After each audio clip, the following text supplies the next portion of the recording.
సింపుల్గా పాలకూర పన్నీర్ చేసే విధానం చూసేదానండి. ముందుగా 2 కట్టలు పాలకూరకి జస్ట్ దానిలో ఉన్న పచ్చివాసన పోవడానికి ఒక వేడి నీళ్ళలో 2 నిమిషాలు అట్లా ముంచి తీసేసేయాలి.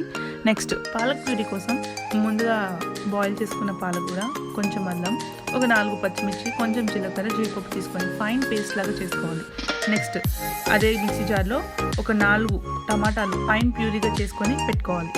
ముందుగా ఒక కడాయి తీసుకొని 3 స్పూన్ల ఆయిల్ వేసుకొని అందులో 2 ఎండుమిర్చిలు వేసేసేసి వేగినాక కొంచెం అల్లం వెల్లుల్లి తరుగు వేసుకొని జస్ట్ కొంచెం పచ్చివాసన పోయేంత వరకు తీసేసి నెక్స్ట్ ఉల్లిపాయలు కరివేపాకు వాటిలో వేసి కొంచెం ఉప్పు వేసి బాగా మగ్గేంత వరకు ఉంచాలి.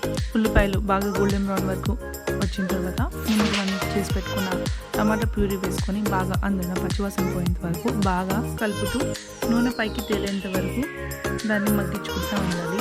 ఆ పేస్ట్ బాగా మగ్గిన తర్వాత ముందుగా చేసి పెట్టుకున్న పాలకూర పేస్ట్ ఉంది కదా, అది కూరలోకి వేసేసేసి బాగా కలిపేసేసి మూత పెట్టాలి. 2 నిమిషాల తర్వాత మూత తీసి ఒకసారి కూరని అడుగంటకుండా బాగా తిప్పేసేసి కూరలోకి సరిపడా కొంచెం పాలకూర ఉడకడం కోసం కొంచెం సరిపడా వాటర్ వేసేసేసి మూత పెట్టేసి సిమ్లో బాగా ఉడకనివ్వాలి. ఆ తర్వాత మనం తీసుకున్న పన్నీరు టేస్ట్కి సరిపడా సాల్ట్ వేసుకొని కూరని బాగా దగ్గరకు వచ్చే వరకు బాగా కలుపుకుంటూ సిమ్లో కుక్ చేయండి.